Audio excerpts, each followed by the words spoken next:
This is the Fancy Ramen Podcast, Omake, episode 22, covering Yuusha Yoshihiko to Mao no Shiro, also known as the hero Yoshihiko and the Demon King's Castle. I'm Neil. I'm Cookie. And I'm Scott. And in this particular Omake, we're going to be covering episodes 1, 2, and 3 of the Hero Yoshihiko Season 1. Just to quickly recap, in episode 1, we're introduced to a young man named Yoshihiko who becomes a hero by, quote-unquote, pulling a sword from a stone in Arthurian fashion. As the new hero of the village, he is sent out on a quest that his father began 6 months prior, searching for a miracle herb to cure an illness plaguing the lands. On this journey, he encounters Danjo, a warrior who hopes to kill the protagonist after wearing him out with his stories, Murasaki, a vengeful daughter who believes Yoshihiko is her father's killer, and Merub, a phony guru and incompetent mage. The three join our hero for really no reason and soon find Teruhiko and the miracle herb, but before they can call their journey over, Buddha calls on Yoshihiko to fight the Demon King. In episode 2, the party comes across a village performing a ritual for Amaterasu, a nearby mountain god, not the sun god in this case apparently, and find themselves escorting a maiden who would be sacrificed if not for Yoshihiko's conviction. And in episode 3, after finding proper dick placement, Yoshihiko and his band must seek help from a master blacksmith in defeating a crop-destroying monster. Gentlemen, what are your thoughts over these first 3 episodes? I think I'm going to enjoy continuing to watch it, but it's definitely like really hit or miss with a lot of the humor. That's fair. That's a very fair assessment to make.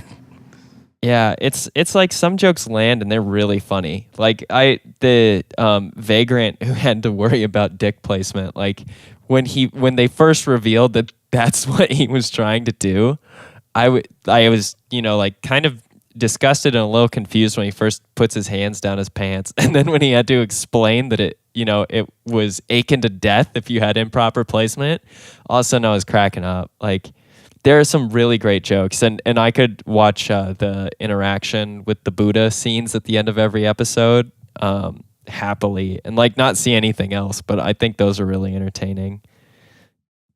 Yeah. Other times I just feel like it sometimes falls a little flat. You can see that in the first episode, like immediately, because it has what I would call like harmless humor at points, like how the sword falls out of the stone instead of him even touching it. Mm-hmm. Then in our second episode, the entire joke about the maiden being hideous. Yeah, she's too hideous to sacrifice. God damn it. Initially, that joke wasn't funny, but just by the fact that they kept playing on Yoshihiko's incompetence and understanding the situation, it became funny that way, but at the same time still wasn't funny to me, if that makes sense. No, I totally agree. That's exactly what I think of as the example of like, I didn't find this joke very funny at all. But, in the same episode, don't they encounter, is that when they encounter the 9 to 5 like highway bandits? Or is that? Yes, that is correct. That is in episode 2. The highway bandits that are under the influence of the Demon King, their shift is over right before they start fighting. I thought that was fantastic. It was really funny, and especially when their foreman more or less was like, can't you stay just a little bit and, put in a little overtime? And they're like, no, union rules. I've got things to do. I made plans. Yeah, the third or fourth employee or bandit, I guess, is like, yeah, I've got personal engagements that I need to handle. And he's like, what things? And it's like, personal things. Like you can tell the way he's delivering those lines, he's just making something up on the spot. Yeah. Some of that subtle humor goes over really well. And at times it felt plentiful, but like maybe more occasional as the show seems to go on. References to like RPG mechanics and cliches. A lot of those can also be really enjoyable. At the same time, like I also find myself wishing that they would play into it more in some of the episodes. I can see what you mean. So I have a question. just because I watched a bunch of YouTube clips before I told us that we should watch this. Did the first 3 episodes contain the scene where they were wandering around the villagers' house breaking pots? No. Okay, well, to tell you, yes, they play off of the Japanese RPG theme, Zelda. Fuck, there's even a One Piece cameo from the Really? YouTube videos I've seen. Yeah. Okay. I mean, I know that they've got. I can't remember if it's Final Fantasy. It sounds like it's the Final Fantasy victory track when they finish a battle, and they've got the slimes from Dragon Quest. Those are pretty obvious. I think it's a little closer to the Dragon Quest victory theme, but you're correct in that assessment that theme always plays at triumphant moments. Mm-hmm. And they're spot on with that. In fact, all of the monsters I'm pretty sure are from Dragon Quest or inspired by Dragon Quest so far, and they nail that part of it. And they're funny. I think all the monster interactions are pretty funny, and I've enjoyed most of the like highway bandit interactions too. I was cracking up when I saw that the young bandit hopeful, when his mom comes in and tries to bribe him with rice. Yeah. Why would we need rice if we're going to be dead? And then they kind of carry that joke on forward after I think the end of 3, when they fight that like high level monster in the cave. Doesn't what's the girl's name? Murasaki? Murasaki, yeah. Murasaki is like, we should have asked them for rice right after they complete that quest. Oh, yeah. I almost even so thought... they like carry the joke over. I thought she was asking why didn't we take their rice? Oh, yeah. I mean, I think you're probably right with that. That sounds accurate. Now, there's a chance that we're also watching different translations, too. Yeah, it's possible. I'm doing it from the one of the 2 sources you gave me that was the less sketchy of the 2. I was watching it from one that was obviously a fan sub, because there was a particular instance talking about maybe the humor falling short a bit in that same episode when they're trying out everyone, like all 4 party members' souls into the soul sword. And when they do Danjo, the translator left in a note to the editor that basically... That's right. Okay, we've seen the same one then. Yeah, that note basically saying that the translation, instead of prissy or sissy, which is what Danjo becomes at that point when his soul's taken out from his body, is like the correct translation is actually I think it was something akin to like the closest translation would be like a negative slang or derogatory slang to a gay man or transgender man, possibly. Yeah. I remember seeing the same note. It was actually nice to see it because I got a chance to I paused the video and read the whole thing just to see the note. But it was good too, because I think on the translation note too, they were just like, God, the joke kind of falls flat if you translate it that way. So yep. I'm just going to leave it as is, and you may interpret it how you choose to. And speaking on that part too, it's interesting that the word soul was used in the translation. Granted, this maybe isn't so much about the show itself, but it's curious to see that when the soul is taken from these characters, that they still technically have personality. It kind of seems more appropriate to have called it like the super ego or like some aspect of their personality as opposed to their soul. Yeah, that would make a lot more sense. I'm nodding my head. Cookie's still enjoying his 360 camera. He's like, I'm just gonna motion all of my responses. Do you have it up Catch right it now? in 4K. I technically could, but since I want to be able to hear you guys, there's no point in me like streaming. Oh yeah, Right. definitely. I'm not sure what else I wanted to say. I would say that the instant cut to the animated scene when they're fighting the boss character, as we'll call it in episode 3, that It's pretty cave jarring. beast. Yeah, it took me by surprise. I did not expect it to go into what looks like kind of poor quality Flash animation.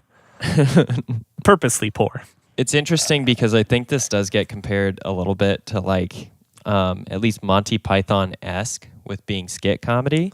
And if you remember the Monty Python Flying Circus episodes almost always had their portion where it was more or less the modern equivalent. Crappy animation.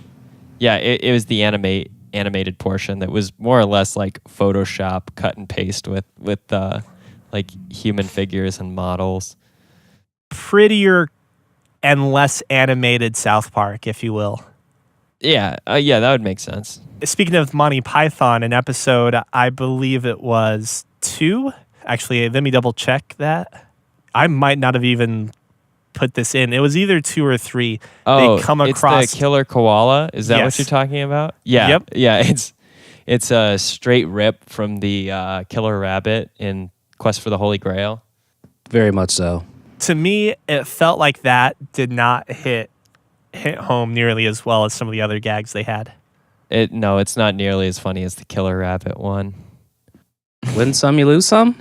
Yeah, I mean, I think that's sometimes the issue that you're going to encounter when you're trying to, like, it's not even a deep cut, so to speak, because that's a pretty, like, popular or well-known joke from the Holy Grail. Like, if there's something people are going to remember, it's normally the rabbit and the Black Knight and the coconuts normally. Like, those are the things that people always remember from the movie and that seem to be so universally beloved that people who haven't even seen the movie might be aware of it.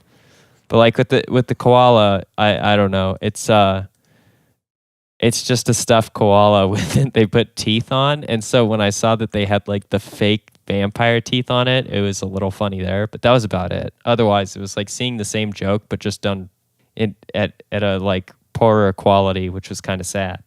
Yeah, what makes the killer bunny so funny is because it's a killer and we see blood. And not saying blood itself is funny, but seeing a bunch of these veteran swordsmen within the world, the fiction, getting annihilated by this small bunny that is also a real bunny in certain cuts or in certain takes. It's a harmless white rabbit in some cuts. And they also have that great sound effect where when it jumps from person to person, it goes to kill him, it goes eep. Yep. And then the fact that they also have to use the holy hand grenade, which has been immortalized by things like Worms or games like Worms. Yeah, they I think put it into Fallout New Vegas as well. You could find some holy hand grenades that had it had the blast, I think, that was equivalent to the little like Fat Man ammunition that you'd get. Yeah, so it's certainly become a pretty popular trope, the holy hand grenade. But to get on to something I really have enjoyed so far, two aspects, and they're both character driven. The first one is Melub, the mage, has the best spells. Like his first spell, Piganose. Oh yeah, Piganose. That's right. His first spell, Piganose, being able to turn someone's nose into that, into an appearance of a pig. Mm-hmm. It just turns it up right. And it's his turns it up right. daily spell. He can only cast it once. I use my daily. Then he learns his spell Sweets, which gives people the urge to or the craving for sweets or sweet-based foods. They get the munchies. And I don't know why, but it's like that's the type of gags I've really enjoyed with this show so far. Just the things that are related to the characters that they can add on to as time goes on. Yeah. And then his third spell, Wimph, I think was what it was, which allows him to... the buff? Sorry, what's that? Was that the buff? Yeah, that's the 25% buff. Yes. And I found it hilarious, just the name Wimph having wimp in it, and I'm not sure if that obviously wouldn't play to a Japanese audience, but I also found it kind of funny that Murasaki is like, that's just as useless, or that's even more useless. And I'm thinking to myself, like a 25% buff is not useless. That seems like a pretty legit spell. But she can't tell the difference from the outside, at least. Mm-hmm. Right. And everything else he's done is pretty much useless in a battle. I will say I do love the gag that she has a fake knife. And that she's just willing to avenge her father whenever she's annoyed or bored. Very much so. So, like, I think that's the main reason the killer koala was kind of funny to me, because she was using the prop fake knife, knife on it. I can't tell if she just uses it out of the necessity of, like, this is the only weapon I have now, apparently, or if she forgets it's fake. I don't know, because she can play it either way, depending on, like, whenever she goes after main character guy. I want to call him Yoshihiko. Is it Yoshihiko? Yes. Mm-hmm. Sweet. When she goes after Yoshihiko, because he's just like, the first time she thought it was a real knife, and he's just like, ow, stop it. I replaced it with a fake knife. And then the second time she attacks him, she's just like, yeah, I know. But die, please. Do you like the fact that she embodies the rogue or thief character? Because she's backstabbing? I didn't even think about that. Also, have you guys noticed the little bird that's just sewn into the top portion of her Yeah. costume?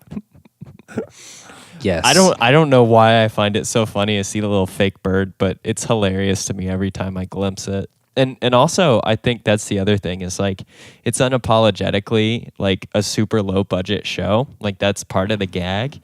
And I do really like that, like seeing the creativity in which they have to approach things because they're keeping things so low budget. I wonder, is this actually like a big show in Japan? Because I was almost assuming they were purposely going low budget, but then at the same time, like, maybe that's because they're forced to do that. I mean, I assume it's mostly being money savvy, but I don't know about there's no info on the reception immediately available to me, so I can't make any guesses. Like, it happens in the very beginning too. The point where I was like, wait, something's weird is when Yoshihiko leaves the village. They shoot him with the camera, so to speak, in a way that indicates he's on the horse or on a horse. But by the time he has left and it cuts to the sister, which we have to talk about the sister in a second yeah, that's too. right. Very much so. But it cuts to the sister and she watches him ride off. And when it cuts to what you would expect to be the hero riding off on his horse, like out of view or, behind bushes, it cuts to an empty shot, so you never see the horse, and the horse never shows up again later on. As if there was never a horse to begin with. Right, and that is maybe like my favorite part about episode 1. Like, it's so underplayed, and I'm sure people don't even realize it, but it's amazing. I just love thinking about how each of these characters is bound to Yoshihiko in a way. You mean bound, but not bound at all, and that's what makes it great. It's just following him around because they have nothing better to do. Like, that's a gag too. The fact that they're like hanging in and say in the third one they're helping him defeat a cave demon and willing to commit their soul to him and his sword when two of them want to kill him eventually, and then the other one's just, I don't even know what he's doing. He's a charlatan who's trying to explore the world. Kinda. Yeah, but they're all really driven to the cause for some reason. I love the fact that during the first episode, after they find Yoshihiko's father, which we'll just have to talk about Yoshihiko's family. After that, they're like, well, I guess this is it. What do we do now? Go our separate ways. And then the Buddha shows up. And they're like, yeah! More adventure. Before Buddha shows up, Mela even is like, hey, so you want to get food sometime? Yeah, we'll have to get food sometime. Okay. Yeah. Like, to speak about Yoshihiko's family, his sister, who arguably has the strongest attachment, has shown up at the end of each episode hiding behind a tree. I think it's hotter a tree each and time. hotter.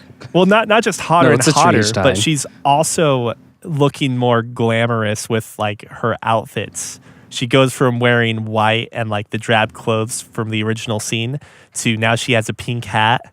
And at the end of episode 3, she now has blonde hair, earrings, And a boyfriend. right? And like, what's the term? Garu. She's taking on this That's what it is. Garu appearance. 3 episodes in, she's already transformed. What is she going to look like in episode 12? I know she's got like 8 to go. I'm excited to see where she goes with it. Just because I'm thinking eventually, not even eventually, within the next 2 episodes, she's probably going to have kids. I just know it. She's an old woman, like by the end of the season. Yeah, I don't know. It's interesting to see where that goes, and also I love that the Buddha in his omnipotence is unable to be seen by Yoshihiko, the titular hero. The hero can't even see me. What's the point? I know. What's the point? And his like just small complaining and bickering.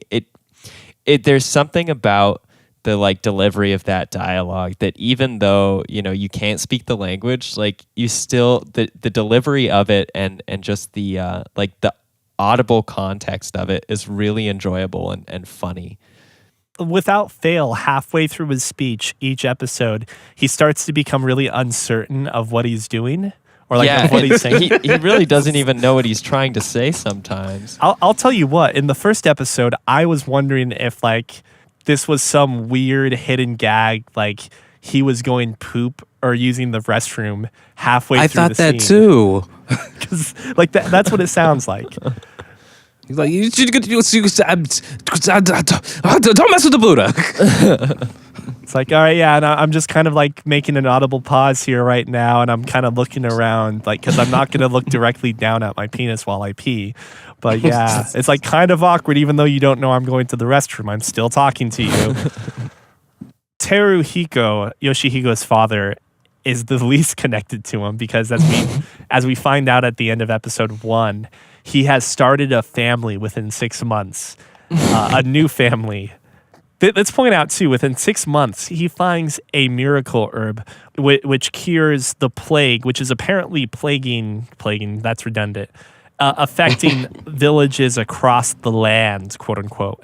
So he's able to find miracle herbs within some short time span because he then gets with this new woman who has a daughter, assumingly not his, obviously, but you never know. And she's on her way to having his child now. Mm-hmm. So 3 month span or so, he's able to find these miracle herbs. Like, you got to give some credit to him. Yeah, he didn't just find like a few miracle herbs. He found a heavy thing of miracle herbs. He's got a whole bushels basket of miracle herb. But notice, at the end of episode 1, they leave the miracle herbs there. So I'm wondering if that's going to come up again at some point. Isn't that because the Buddha tells him, like, no, this is not a problem at all. The miracle herbs are only like treating the condition. Or what is it? No, not treating the condition, but they're only taking care of the plague. Treating the symptoms? Yeah, it's treating the symptoms and not treating the condition, which is the Demon King's influence. Right, but you think it would still be in the protagonist's favor to finish the first quest and then proceed on?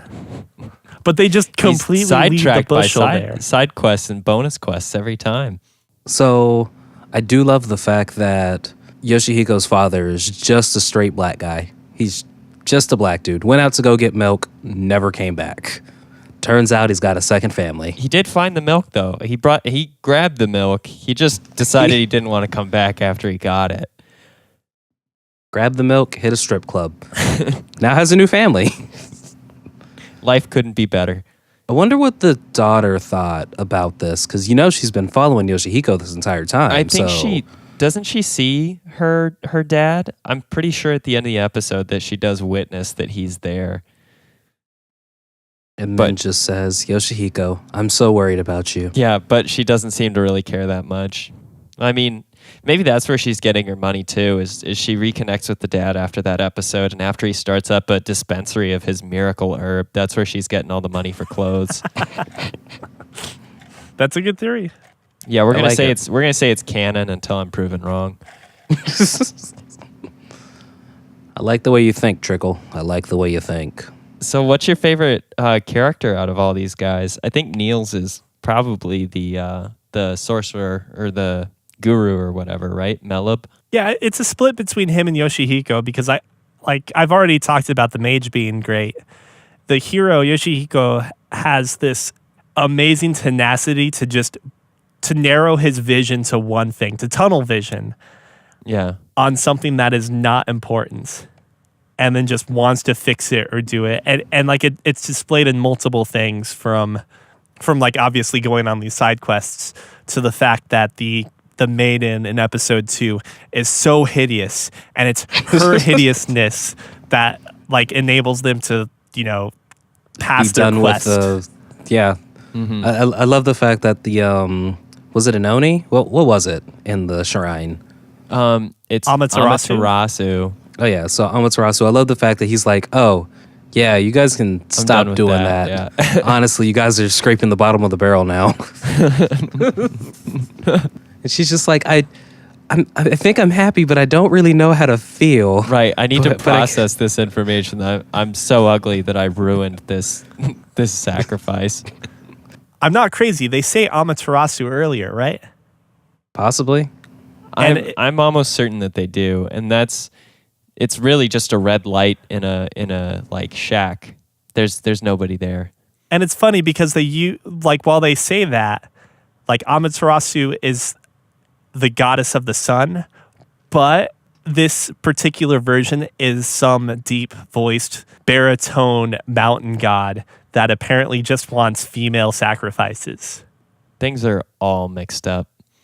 And so if we talk about the show having a low budget, maybe it's possible that they shot some of those earlier scenes and then realized afterwards that like when they were editing or something that like, oh, well, we should have just called it a mountain god, because the rest of the scenes after, they only call it a mountain god as opposed to Amaterasu. Mm-hmm. I mean, that's possible. I thought you were going to say that like they had the script all written out, and then, you know, they shot these scenes and they're like, oh, this show's actually going to be horrible. We better make it a comedy quick, you know, and then they ghost stories it. To get back on track, what were your guys' favorite characters? Scott? I think I do like Melub, and it's mostly due to my excitement for what spell he'll unlock every episode. And he also just seems to be the most, like, he's the most wild card out of them. And so I like that too. Like I really can never predict what they're gonna do, what his character writing is going to produce for his actions. Like he's really hard to understand. So, and yet he's also the most sensible too. Yeah, and he's the crazy one. He's the one who was trying to feed nuts to a stuffed fox in the first episode, and he's like the rational brain of the party. So probably Melub. Otherwise, I don't know. I'm kind of split in the same way you are, where Yoshihiko is pretty amusing as well. What about you, Cookie? The rational side of me is also with Melub, but I really like that gag with what's her name and the plastic knife. Murasaki. Murasaki. But yeah, no, Melub is great. Then Yoshihiko's just absolute happiness at all of the spells Melub does. I don't know. They're the OTP of this for sure. The introduction to Murasaki is really good too, where she claims that Yoshihiko is her father's killer based upon what looks like a terrible pen drawing. Oh, the little anime drawing is great. And then Danjo's just like, are you sure about this? She's like, everybody keeps saying that they're not my father's killers. I'm not going to get to kill anyone. What's really great, though, is that when she brings it up initially, Yoshihiko is like, that does look a lot like me. Yeah. Look, it has my eyebrows. And then it takes her to say something like, they also said he had big eyes, for Yoshihiko to be like, hold on a second, a lot of guys have big eyes. Like, that type of writing it's not an accident. It's totally inspired. You know what would have been really funny now that I think about it is if they did do for the like shitty animated segment in the third episode, if they used the character that was drawn in the first one when he meets Murasaki, that could be really funny too. But they can't because he didn't kill Murasaki's yeah, I know father. He didn't, but it would be even funnier because it adds to her like erroneous theory that he is. What would be great is if they confront the killer. Her father? The killer of the father, and that person turns out to be the drawing. That's true. That would be great too. I have my goodness. doubts that the father's even dead. Like, she might bump into him, and then she's like, well, I'm going to kill you for something else then. So, question. Are you guys happy with my suggestion of thing to watch? I think this will be entertaining. Yeah, I'm actually having maybe more fun talking about it than I am just watching it. Mm-hmm. I figured that when we got to the recording stage and we actually got to like talk over the jokes a little bit, just processing them a second time is sometimes funny in itself. So I'm happy with it. Proper dick adjustment. I don't know if I've ever had a show talk about that plight, because I think all male people or people with male genitalia Probably have had that issue before. Maybe not life or death, but I mean, I assume you could ask someone left or right ? And they could give you an answer. I'd have to think about it for a second. Okay, yeah. I know my answer. Did we get the knife scene in these 3 episodes? Not the poison knife. No. That one's further ahead. That's the main reason I was like, we have to watch the show, honestly. So the name of I happened to stumble upon, and if anybody hasn't been looking at the names of these episodes, it's really funny, at least sometimes. But the name of the episode in which he licks the knife is "In Which Tumblr's Gift Set Makes Sense." What? And that makes no sense to me, but it's really funny. That's what they decide for the title for it. I guess we'll have to start reading them during the synopsis. But every episode seems to start with "in which," and I think it's a play on like dramas or historic dramas, adventure drama. I don't know. But the first episode is "In which the sword falls out of the stone." The second episode is "In which hideous is used too much," and the third episode is "In which Hisa gains a boyfriend." Hisa is Yoshihiko's sister. And so that title only has relevance for like the last 10 seconds. 10 seconds of the show. And there's other good ones too, further ahead. And what's nice about them is they don't really spoil too much or almost anything about the episode, which is nice. But there's like "In which teen idolship is threatened." And so I feel like that's going to be a favorite for me. Scott, do you want to read off the next 3 that we'll be watching? Okay, the next 3 episodes we'll watch is "In which Yoshihiko basically dies twice." What? In which Tumblr's gift set makes sense, so you'll get your knife episode cookie. Yay! And then "In which poop looks like chocolate cream."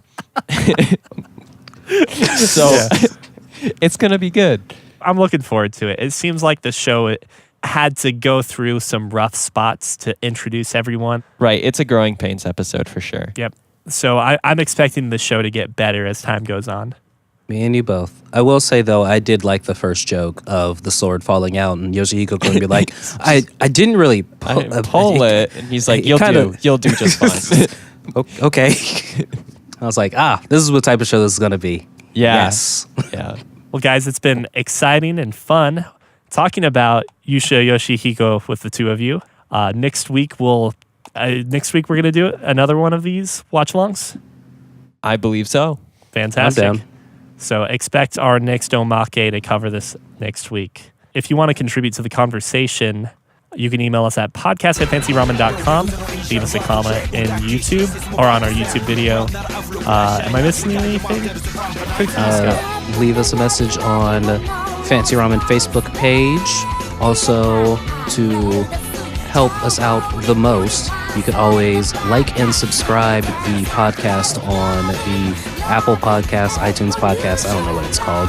Leave us some reviews. The best way to have more fancy ramen in your life is to spread the word. The more people who know about us, the more fancy ramen you can have. Have a great night, everyone. Omake! I'm Neil. And I'm Cookie. See ya.